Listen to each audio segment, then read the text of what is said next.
Энэ заагийг хэрхэн яаж давхаас сэтгүүлч бидний ажлын үнэт зүйлээ тодорхойлно. Үн зүйлсээ хадгалах уу? Эсвэл хэн нэгэн улс төрж их мэдлэлтэй мөнгөтэй хүний сумны зэг болох уу? Бид үн зүйлсээ хадгалж үнний төлөө явна.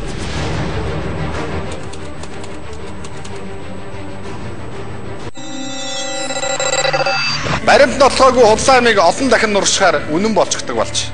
Нийгэмд бол хөөцөлтөө тооноос нөгөө нэвтрүүлэх их маш их сэдв байгаа. Гэхдээ бид нэр шүүгч биш. Өнөөдрөөс эхлэн хийх цуврал нэвтрүүлгүүдээр бид баримтыг л үзэж таавахд дэлгэх юм. Хамгийн топ сэдв болоод байгаа. Нүүрс хөтөлбөр өөр нь шигшээд үзье. Нүүрс хөтөлбөр 2012 оноос эхлэн засгийн газрын дотоодын дагуу хэрэгжиж эхэлсэн. Ардлын ашигтай хөтөлбөрийг албаар унгах гэдэг нь үннийг л зүгтээ ирээ.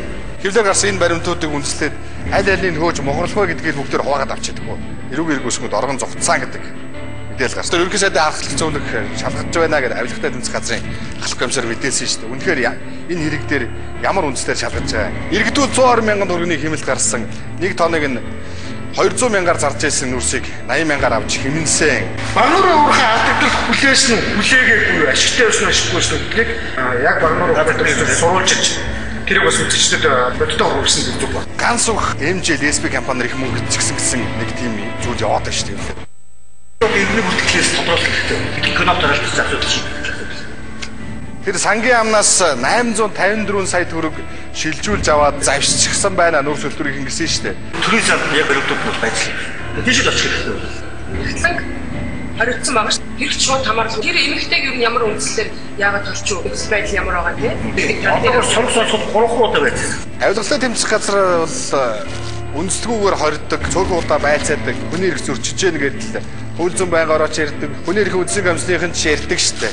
Гэхдээ тэрэн дээр хүний эрх талаас нь явуулах зүгээр юм шүү. Авилгалтай тэмцэх газар гэдэг байгууллага нэг юм яриад бид нар бол мөнгө идээд дуудсан гэдэг зүйлийг ярьж байгаа. А тэнгууд ганц үг за MJ SP компанийн болохоор бид нар мөнгө идэж байгаагүй гэдэг энэ зүйлийг ярьж байгаа штэ. Хүмүүст хоёр төрлөө ойлголт өгсөн байгаа. Тэгэхээр энэ ойлголтыг салгаад өччих хэрэгтэй. Яагаад 27500-аар тооны газар дээр нь зарж ирсэн нүүрс хотод ирээд 80 мянга болчихоо. Үнэхээр MJ SP компани бүх зардлыг даагаад ийм л болсон юм. Цаана иргэд яаж хэмнэсэн гэдгийг л тодруулъя. Тийм учраас л үзэгчтэй бид баримтыг л таавах нь дэлгэнэ. Тэндээс таавах өөрсдөө л дүгнэлтийг. Тэр үл бидний ажлын зорилго. Үнэн худал баримт гүтгэлэг харцгаа. Энэ бидний ухрах угшлагын хариуцлагын заа. Энэ заагийг хэрхэн яаж давхаас сэтгүүлч бидний ажлын үнэт зүйлээ тодорхойлно. Үн зүйлсээ хадгалах уу? Эсвэл хэн нэгэн улс төрж их мэдлэлтэй мөнгөтэй хүний сумны зэг болох уу? Бид үн зүйлсээ хадгалж үнний төлөө явна.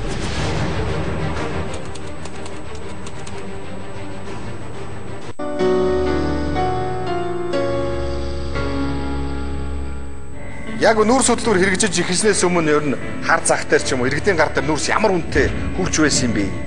Хэдийгээр мэдээний архивыг бол бас харж болно л доо энэ дээр.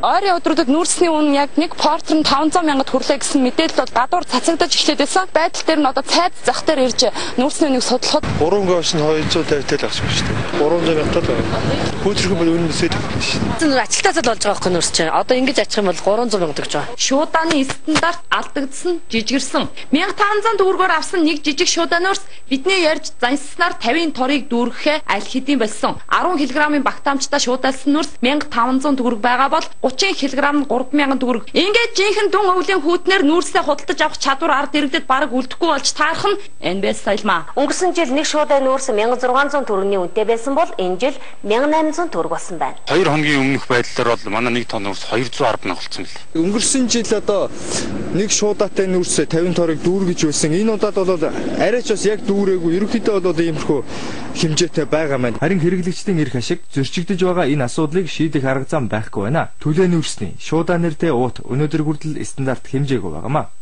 Үйлдвэрлэгч ямар хэмжээтэй шуудаад юу хийж үйлдвэрлэх тэдний ихгээл манайх тэр стандартыг тогтоохгүй байл. Нүүрсний савлгаа өдрөөс өдөрт жижигэрч байхад үн эсрэгээр өдрөөс өдөрт өсөж байна. Ерөнхий сайдын ахлах зөвлөх лөөмөдийн ганц үгийг л энэ хөтөлбөрийг лоббижгод хэрэгжүүлчих гэсэн юм шиг мэдээлэл хэвлэлээр цацгатаж хүмүүс түрлээ шүү дээ. Анх шинжилгээний засгийн газрын хөтөлбөрийг хэрэгжүүлсэн ерөнхий сайд алтан хуйг бол яг энэ тал дээр бол албан ёсны нээлтийн нэгийг байршуулж хэлж. Тэгвэл бүгдээ үзэгчдэд тэр архивуудыг нэг хэд хэдийн харуулад үзүүлж байгаа. Багнуурын нуурхан Уурхаан нүүрс Баянбаатарын айлд очихдаа, иргэнд очихдаа 200 орчим мянган төгрөг болчиход байна. Тэгэхээр яагаад ингэж нэгдгээ судалж үзсэн. Тийм учраас бид нар нүүрснийхээ нийлүүлэлтийг нэмэгдүүлээ. Нэмж одоо айл өрхөдөд зориулж нүүрс ухаж гаргах гэсэн ингээ гаргаж хэлсэн байгаа. Дээр нь бас шигшээрэ гэдэг даалгавар өгсөн машин тавиад шигшиж байгаа. Одоо тэгээ шигсэн нүүрс нь энд ирээд бууж байгаа юм. За энэ бууснаас нь цааш төмөр замынхан бол маш сайн идэвхтэй оролцож байгаа. Одоо энэ буужсан байгаа нүүрсийг айл өрхөдөд хүргэж өгөх. Ингэснээр бол бид нар тэр Багнуурын 200 орчим мянган төгрөгийн үнэтэй ирээдээс 1 тонн нүүрсийг 80 орчим мянга болгох боломжтой болж байна. Ногоон шуудаа бол бид нар 40 кг-ийн шуудаа бол ингэ стандарт болгож гаргаж байгаа 3200 төгрөг болж байгаа.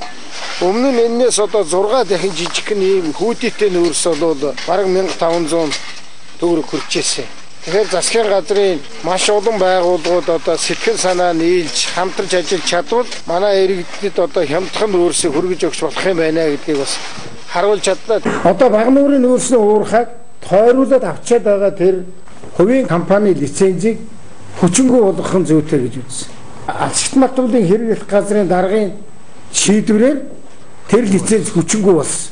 Энэ Багнуурын нүүрсээр 5 том сурсан улсуудад зэгшсэн сайн нүүрс сэтгэл ам сайтай амжилтад нэмэртэй сайн болж байгаа гэж байна. Энэ бол зүгээр ажил. Ард түмэнд бол их тустай энэ тустай хэрэгцээтэй ажил. Чигшчихсэн том бөгөөд үн ятгахтай.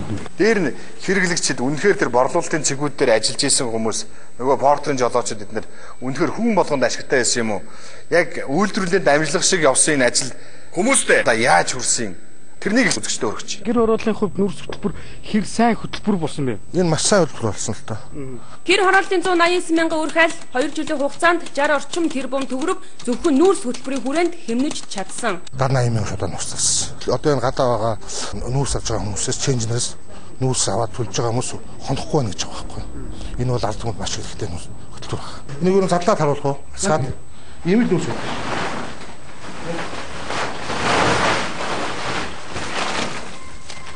Юм л үсэт шүү дээ. Шуудагийн цэвэрх аваад хог могоо хийчих нь. Өдөрт бид нар чинь 1-2 удаагийн ярээс хийдэг. 150 шуудаагаар ачдаг, нэг ачхтаа. Тэгээ өдөрт 300 шуудааг тээвэрлэдэг. Тэгтээ цэг рүү тээвэрлэн. Энэ хүн бол ингээд хүргээд өгчдөг. Нүүрс хөтөлбөрт 700 гаруй иргэн дунджаас илүү өндөр цалин хөлсөтөөр ажиллаж байна. Үйл ийм ойрхон цайхад амар гэдэг байхгүй юу? Бид нар чинь уулын орой дээр болохоор ч нэг дээшээ өгсөн чи настаа усад гэцүү. Ардан бол энийг өгүүлжсэн. Би бол одоо хотод 40 жил амьдэрсэн. Тэгэхдээ ингэж цэвэрсэн нүүрс Багнуураас төлж байгаагүй.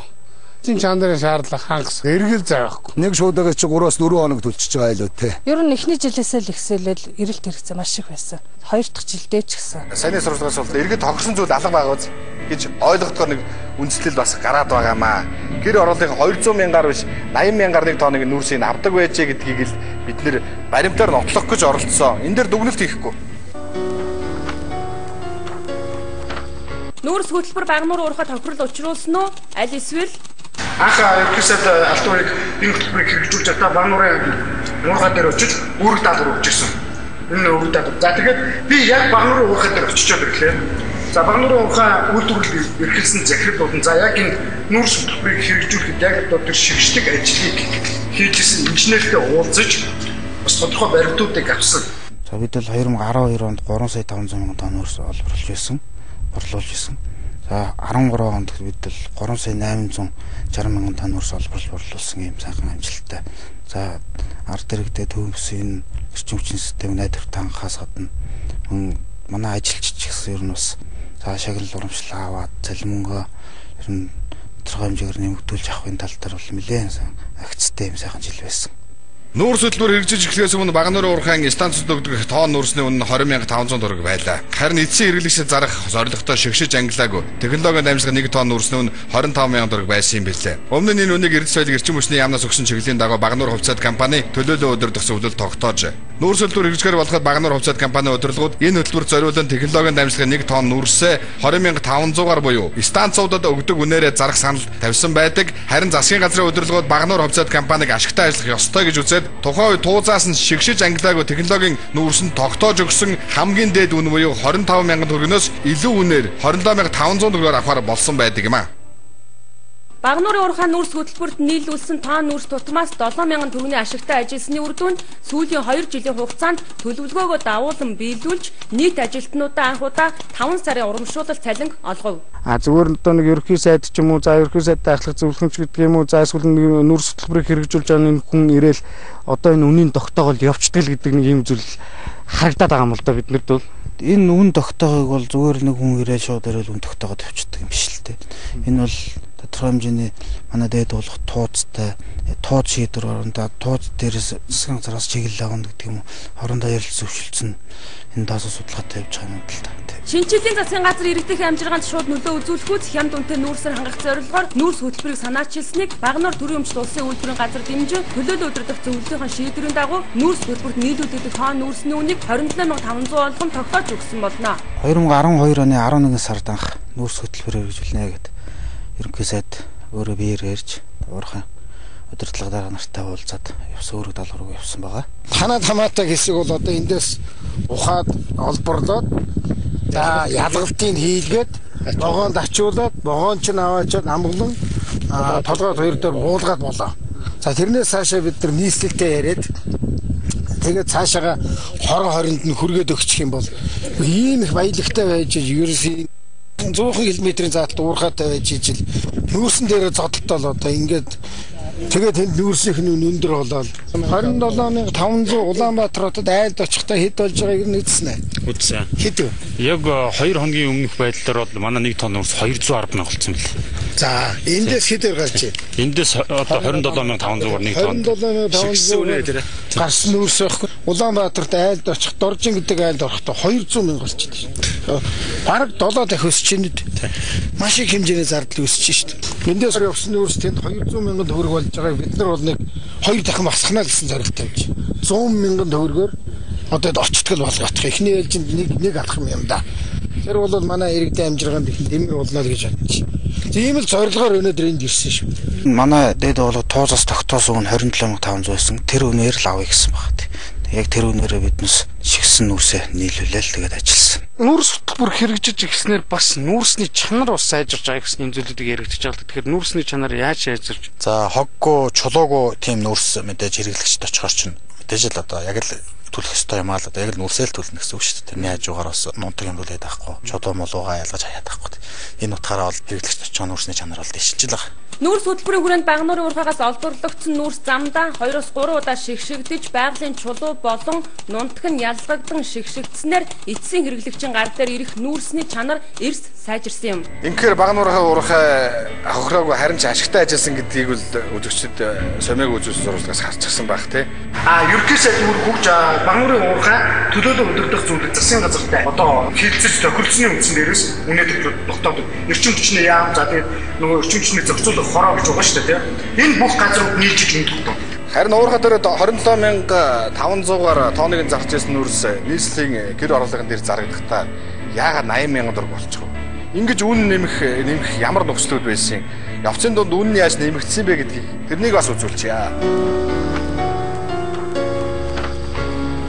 Анх Багнуурын уурхайгаас 27 авсан нүүрсний шат дамжлагын тоон тутамдах зардлыг MJLSP компаниас авсан баримтаар тооцоолон үзье. Багнуурын уурхайгаас нүүрсийг шигшсэн зардал тоон тутамд 3363 төгрөг. Багнуурын уурхайгаас Улаанбаатар хүртэлх тээврийн зардал тоон тутамдаа 6112 төгрөг. Харин Улаанбаатар хотод буусан нүүрсийг шигшиж шуудалж амыг нь ойж ачих зардал тоон тутамд 8148 төгрөг. Тэндээсээ толгойт амгалан өртөөнөөс нүүрс борлуулах цэгт хүрэх тээврийн зардал тоон тутамд 10075 төгрөг. Харин борлуулагч нарын цалинд 10242 төгрөг. Борлуулалтын менежерүүдийн цалин хөлс шатхууны зардал тоон тутамд 1105 төгрөг. Захиргааны ажилчдын цалин хөлс тоон тутамд 2199 төгрөг. Хангамжийн материалын зардал тоон тутамдаа 5832 төгрөг болж байна.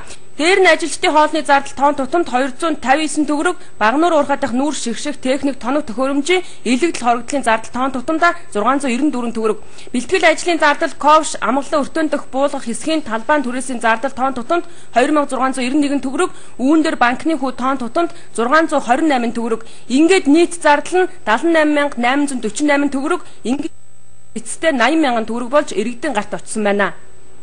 Бас 3.6 тэрбум төгрөгийн нүүрсний жингийн зөрүүгээс ижигсэн гэсэн нэг тийм асуудал яваад байна шүү дээ. Ажлын байран дээр хүмүүсийнх нь өгсөн яриа нь хүртэл байна л да. За эмжил SP компаниас авсан баримт нь одоо цаасаар байж байна. Тэрнийг л үзүүлээ. Багнуурын уурхай нүүрс маш бутрамтгай учир Улаанбаатар хүртэлх тээвэрлэлтийн явцдаа 10% нүүрч дахин нунтаг болдог байж. Тээвэрлэж авчирсан нүүрсийн амгалан толгойт өртөөн дээр буулгасны дараа MJL SP компани ажилчид дахин шигшээд тусгай жин дээр ингэж хиллэж шуудаална.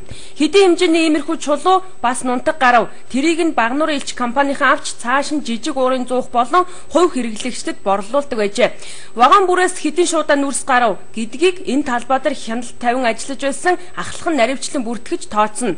Дараа нь Багнуур элч хувьцаат компани төлөөлөгчийн давхар хянсан акттай өөрийнхөө бүртгэлийг нийлүүлээд гарын үсэг зурж баталгаажуулснаа тусгай програм руу оруулан шивэн оруулдаг байжээ. Ингэж л жингийн зүрэг гаргахгүй тулд өдөр болгон маш нарийн хяналтыг хийж бүртгэдэг байсан юм билээ. Тэр бүх бүртгэл тооцоог нь ерөнхий сайд цахимаар давхар хяналт тавьдаг байжээ. Энэ нь л жингийн зөрүүнээс 3.6 тэрбум төгрөг эцсэн гэх мэдээллийг няцаах гол үндэслэл юм аа. Багнууртаа бол шигшээд ирж байгаа. Гэхдээ одоо нааша тээвэрлэлтийн явцад дундагтай болох ч юм уу тийм үйл явцад гардаг. Мөн одоо баг зэргийн чулуулагтай ч юм уу байх тохиолдол гардаг. Манай ажилчид маань ерөнхийдөө одоо ингээд чулуунуудаа ингээд ялгаад одоо иргэд рүү аль болох явуулахгүйгээр ингээд ялгаад тавьсан байдал нь энэ байна. Мөн тэгээд одоо орны бүрсэн дээр энд ирээд давхар гэж хөвшөөд одоо нунтгууд нь одоо энд ирээд гарцсан ингээд байж байна. Манай ажилчид одоо өвлийн хүүтнийг ажилтгаа одоо нийс хотынхоо иргэдийг дулаанаар хангах гад одоо ингээд ажиллаж байна да.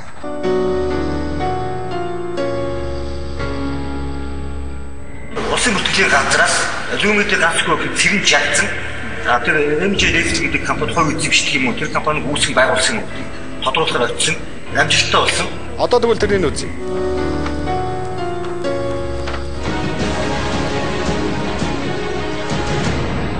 MJL SP гэдэг компани нүүрс хөтөлбөрийн анхны хэрэгжүүлэгч компани анхны үүсгэн байгуулагч чинь хэн гэж хүн байсан юм бэ? Нийт хэдэн гишүүнтэй компани байсан бэ? MJL SP гэдэг консалтинг компани 2009 оны 8 сарын 24-нд манай бүртгүүлсэн байна. Энэ бүртгүүлэх үедээ нэг үүсгэн байгуулагчтай үүсгэн байгуулагч нь Эгбрэн Сүхбаатарч нэгнэр бүртгүүлсэн байна. Хэдэн гишүүнтэй компани? Нэг үүсгэн болсон шүү дээ. Монгол Улсын ерөнхий сайдын ахлах зөвлөх лүмэдийн ганц үх түүний охин ганц хүн цэрэн жагцсан байгуулж байж магадгүй гэсэн тийм асуудлууд үгээс гаргаж тавиад ирсэн. Иймэрхүү бүртгэл юм байна уу танай бүртгэлийн санд? За яг одоо энэ програм мэдээллийн сандаа бүртгэлд бол тийм мэдээлэл бол байхгүй байна. Тэгэхээр энэ бол угаасаа нэг шимт үүсгэн байгуулсан тэрээс хойш бүртгэл ямар нэгэн өөрчлөлт ороогүй. Тэгэхээр байхгүй байна гэсэн. Тэгэхээр Сүхбаатар захиралтай MJL SP компанид лүмэдийн ганц үхэн цэрэн жагцсанаар хувьцаа эзэмшдэг нь тодорхой болсон гэж ойлголоо. За хүний төлөвлөлт 854 сая төгрөгийг гэсэн газраас гаргуулсан гэсэн юм нэлээд ноцтой байдаг байна шүү. Энэ хүний юм удаа сангийн тодруулсан.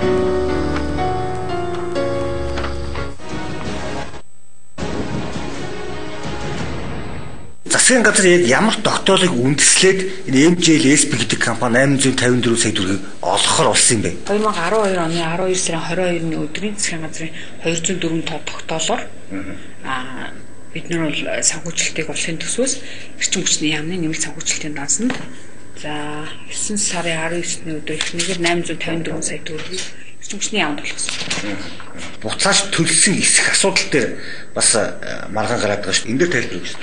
Эрчим хүчний яам тэр MJL SP компаниас 2013 оны 12 сард 14 оны 2 сард ингээд 2 удаагийн гүйлгээгээр бүрэн дүнгээрээ 854 сая төгрөг буцаж орж ирсэн. Тус компанитаа бол яг энэ их усраар хийгдэх бусад усын зүвтэйг тооцоо байхгүй. Тэгэхээр бид баримтыг л үзэгчдэд дэлгэж байна. Хуулийн итгэлийн бүртгэлийн газар очиж шагаа сурвалжлага хийсэн 854 сая төгрөг үнэхээр засгийн газрын тогтоолоор төрийн сангаас авчаад буцаад төлсөн үгүйг шагаа үргэлээ. Харин засгийн газрын тухай хуулинд ерөнхий сайдын зөвлөхүүд ямар үүрэгтэй ажилтдаг юм бэ? Ямар эрх эдэлдэг юм бэ? Үнэхээр үүрэг нь илүү байдаг юм уу? Эрх нь ямар байдгийг гэдгийг л би хуульчаас бас тодруулсан. Ганц үг гэдэг хүн бол субъект биш, мөнгөтэй харьцдаг субъект биш. Засгийн газар өөрөө бүх шийдвэрийг гаргаж мөнгөө гаргаж шийдвэрийг гаргаж явсан. Гэтэл энэ ямар ч шийдвэр гаргадаг энэ субъектыг бол эрх мэдэл албан тушаалаа ашиглаж төсвийн хөрөнгийг эдсэн ч гэдэг юм уу те. Төсөв захирагч мэтээр ингэж тайлбарлаж хэрэг үүсгэж байгаа нь бол өөр үндсэндээ ойлгомжгүй нөхцөлийг бий болгож байгаа. Бүх шийдвэрийг засгийн газар гаргасан. Ганц үг гэдэг хүн бол ямар ч эрх мэдэлгүй энэ үйл ажиллагаанд нийгмээрээ нэг юм мэдээлэл тарааж энэ хүний талаар ташаа мэдээлэл тарааж албан тушаалаа ашигласан мөнгө эдсэн мэтээр тарааж байгаа идэх боломж юмд байхгүй. Ерөнхий сайдын ахлах зөвлөх ганц өхөөс ярилцлага авъя гэж хэвлэлүүд нэлээд оролцсон юм байна. Би ямар ч байсан хэд удаа утсаар нь холбогдохч оролцсон. Ажил дээр нь байна гэдгийг дуулаад шууд дараад ороод ярилцлага авцаа. Нэлээд сони юм ярьсан. Ажил дээр байсан. Байсан. Ерөнхий таслагын орой. Нэг юм тодруулахшаа. Тэгээ түрүүндээ би утсаар ярьсан байна. Зүгээр энэ та охинтойгоо нийлээд MJL SPD компани нүүрс хөтөлбөрийг хэрэгжүүлээд юу сүртэй. Гэхдээ нүүрс хөтөлбөрийг хэрэгжүүлээд тэгээд за энэ суу. 3 эндээс л асуу. Суугатар бас онцгүй шүү дээ. 3.6 тэрбум төгрөг ичгсэн байдаг. Зүгээр энийг яаж няцаах вэ? Шүүхээр энэ бүх юм тогтоогдчихэж уг нь бол ярих хэрэгтэй байхгүй. Одоо харин энэ хууль би одоо жишээлбэл энэ хэрэгт одоо улс даяар одоо эдсэн ус ингээд зарлагдчихж байгаа хүн шүүхийн хариугаар шийдэж юм хэлийгээ байж штэ. А тэгэхэд чинь одоо авилгын тэнцэх газар чинь сонингоор эхлээл хүнийг зарлаад тэгэл одоо охиныгоо компанид охинтойгоо хамтраад баахан мөнгө төгрөг 800 хэдэн сая төгрөг идэ тэгээ гадаад оргон зүхтаацсан энийг ингээд зарлж байгаа байхгүй. Тэгээ авилгын тэнцэх газар дээр очсон чинь нөгөө нэг сэжигтнэр тогтоод дээр яг тэр сонингийн үгээр ичсэн байгаа юм чи. Тэгэхээр ингээ ерөөсөө хүнийг шууд ингээ хэрэг үүсгээ явцсан байгаа байхгүй. Одоо таавах мэдчихэж ихтэй хүнийг хэвлэлээр гутаадаг. Нийгэмд итгүүлдэг. Дараа нь тэр хүнийг хэдэн сар шорон тэнүү цаазаар авна ерөөсөө хэн сонирхолтой. Ягаад гэвэл тэр бол бүх нийгмийн өмнө хог шаар. Ийм л хэрэгс явж байгаа шүү. Тэгээд залгуулад юм асууя. Баг нуурын уурхай 20,500-аар зардаг байсан. 27,500-аар тооны нүүрсээ зараад охирол амсцсан гэдэг үндэслэл. Зүгээр тоо бодъё л да, тоо бодъё. Тийм бол надад тооны машин байгаа. Би чамд харуу тэр байна. Тооны машин байгаа. Хэрвээ тоо бодвол ийм байгаа.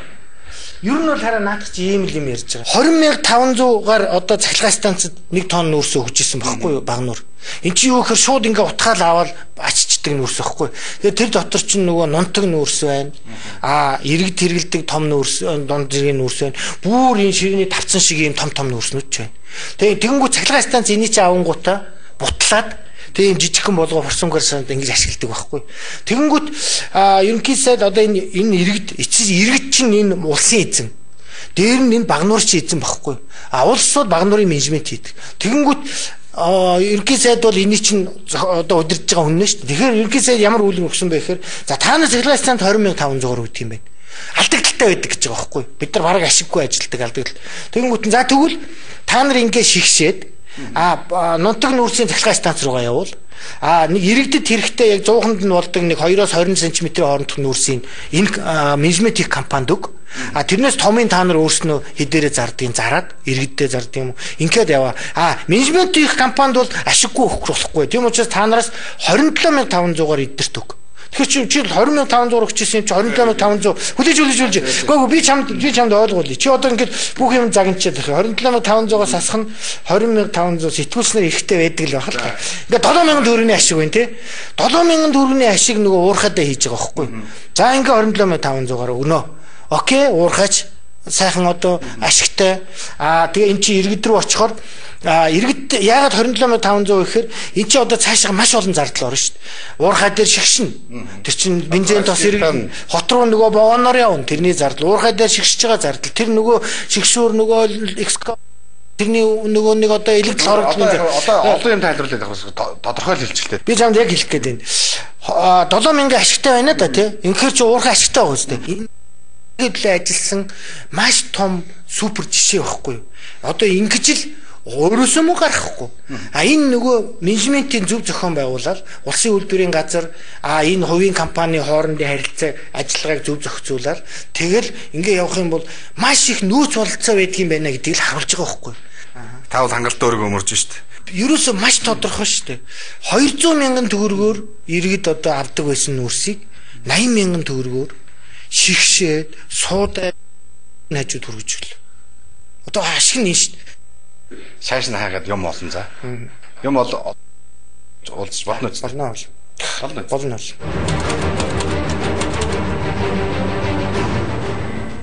Бас ерөнхий сайдын ахлах зөвлөгийг хорчихсон баг шүү дээ. Улс төрчид ард зэдэл байгаа шүү дээ. Одоо таавах мэдчихэж эхлээ хүнийг хэвлэлээ нийгэмд итгүүлдэг. Дараа нь тэр хүнийг хэдэн сар шорон тэнүү цаазаар авна ерөөсөө хэн сонирхолтой. Ягаад гэвэл тэр бол бүх нийгмийн өмнө хог шаар. Ийм л хэрэгсэл явж байгаа шүү. Улсын их хурлын тусгай хяналтын дэд торонд маш нууц гэдэг одоо тамхтай явуулсан баримт нь сарын өмнө тий ностой мэдээ гэдэг сонин дээр гарцсан. Нуугаад ах шаардлагагүй баримт хийж байгаа байхгүй. А энэ юуг илэрхийлж байгаа юм бэ? Тэгэхээр энэ манай хууль хүчний байгууллагууд маань тусгай ажиллагаа янз бүрийн явуулж байгаа хүний нэр төр гутаах боломжтой янз бүрийн хов жив эсвэл юу гэдэг өөртөө зохиосон ч гэж магадгүй. Янз бүрийн мэдээллийг хевлэр цацаад хүн рүүгээ халдуулаад тэгж байгаа дараа нь араас нь ийм хуулиас нь ажиллагаа явуулсан юм шиг харагдуулаад гэдэг маш нарийн арга техниктэйгээр одоо ажиллаж. Энийг бол бид өөрчлөх ёстой. Нийгэм даваач тэр угаасаа гэмт хэрэгтэн гэдэг урамсгалыг бүрдүүлж чад. Өдөр гэмт хэрэгтэн чинь шийтгүүлгүй яах вэ гээл. Тэгээд одоо нэгэснээ олон нийтээс дэмжлэг авах гэж байгаа юм шиг. Ийм байдалд хүрэж штт. Аюултай тэмцэх газар би бол эндээс асуумаар байна. Та нарын ер нь өндөр хүн байцаадаг практик чи юу руу очиж байна? Ерөөсөө бүр хуулийн тийм байцаан шийдэн тарчлах ингээд хэргийг хүлээлгэх гэрчийн мэдүүлэг өөригөө одоо хэрэгээ хүлээх мэдүүлэг энэгээр ерөөсөө хүнийг одоо таслана. Өхөн нотлогдохгүй хэцүү болох тайван зэрэг тэгэл ноцолдоол байдаг ерөөсөө. Эн чинь уг нь бол хуулиар хориотой шүү дээ. Шүүхээр гин бүрэн тогтоогдог байхад ингээл зарлцдаг. Эндээс болж мөрдөн байцаах үйл ажиллагаанд нүртэл саадж чардаг байхгүй. Энийг болох хэрэгтэй. Энэ бол хэрхүүж байж болохгүй асуудал шүү дээ. Яахаар ингэдэг юм би одоо бүр гайхаад байдгийг.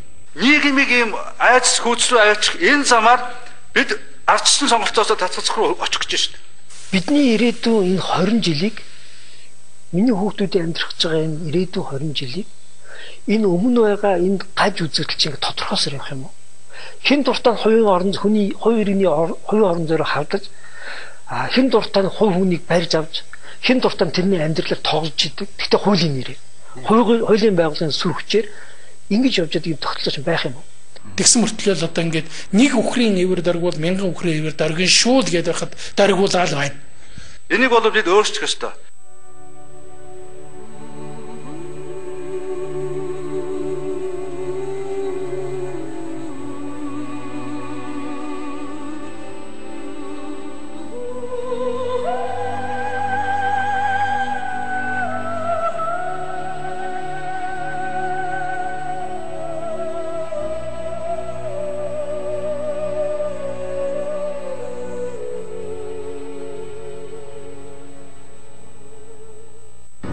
Үнэн худал баримт гүтгэлэг харцгаа.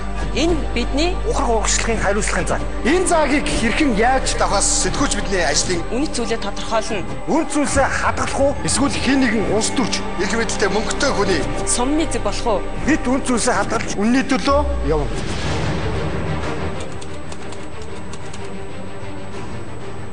Тэр ганцхыг төв ангилт цагтаа өрсөн. Үүнтэй холбоотойгоор за ерөнхийдөө алтан уяг бас мэдээлэл гаргасан байсан. Хорилоо засгийн газраас хөтөлбөр хэрэгжүүлсэн ийм зүйлтэй хатуу тэмцэнэ гэсэн мэдээллийг ерөнхийдөө гаргасан гэрнэ юм байна. Харин өөрийн нэг чиг болгож ерөнхийдөө өөрөө мэдээллийгээр энэ үйл ажил арга хэмжээдэг эсрэг хатуу тэмцэнэ гэсэн мэдээллийг гаргасан. Энэ бол засгийн газраас хийж байгаа ажлаа гэдэг өөрөө мэдээлэл баталгаалж ажиллаа. Төрөн хуульчийн өгсөн ярилцлагаас ерөнхийдөө зөвлөхөдөл ажил хийхэд хяналттай үүрэгтэй болохоос биш гардан оролцож мөнгө төгрөгийн мэдэл байдгүй гэдгийг үзэгч таахан ойлгосон байна. Тэгэхээр ерөнхий сайдын ахлах зөвлөх ганц дур мэдэн энэ хөтөлбөрийг хэрэгжүүлээд хэмжээний мөнгө гэдэг арга гэдэг хохирцоо гэдэг зүйл эндээс бол харагдах юм үндэслэх болчихно. Авилгатай тэмцэх газар хэний гомдоор нүүрс хөтөлбөрийг шалгаж эхлэв. Энэ хөтөлбөр хэрэгжиж хямд үнэтэй нүүрсээр иргэдэд дахин хангаж чадах уу гэдэг нь эргэлзээтэй боллоо. Хэрвээ энэ хөтөлбөр зогсоход хүрвэл 1 тонн нүүрснөв нь 250-аас 300 мянган төгрөг болж иргэд та бидэл хохирно. Тэгэхээр бид нүүрс хөтөлбөрийг тойрсон шуугаатай баримтуудыг дэлгэглээ. Манай хөтөлбөрийг бол цааш үргэлжлэлээ. Өшөө Монголын нийгэмд хөндөх сэдв олон байна. Баримтан дээр тулгуурлаж үзүүлсэн энэ нэвтрүүлгийн дүгнэлтийг үзэгч та өөрсдөө хийх байх. Дараа чинь дугаараар өшөө олон сонирхолтой баримтуудыг дэлгэх болно. Анхны дугаараа та бүхэнд хүргэлээ. Анхааралтай хамт байсан баярлалаа. Дараа уулзлаа баярлалаа. Үнэн худал харцгаа. Энэ бидний ухрах урагшлагын хариуцлагын заа. Энэ заагийг хэрхэн яаж давхаас сэтгүүлч бидний ажлын үнэт зүйлээ тодорхойлно. Үн зүйлсээ хадгалах уу? Эсвэл хэн нэгэн улс төрч их мэдлэлтэй мөнгөтэй хүний сумны зэг болох уу? Бид үн зүйлсээ хадгалж үнний төлөө явна.